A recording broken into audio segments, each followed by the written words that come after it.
Tungnath temple से वापस आते वक्त आप देख सकते हैं शानदार नज़ारे।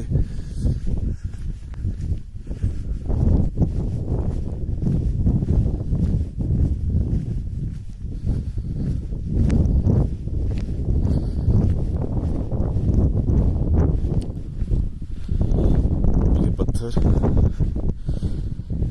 कभी कभी कोई बोलता है कि ये मन्नत मांगी जाती है तो उसके लिए लोग ऐसे पत्थर लगा के चले जाते हैं, और कुछ का कहना है कि इन्हें लगाने से रास्ते याद रहते हैं। और यहाँ पर एक गणेश जी का टेम्पल है, मैं दिखाता हूँ आपको।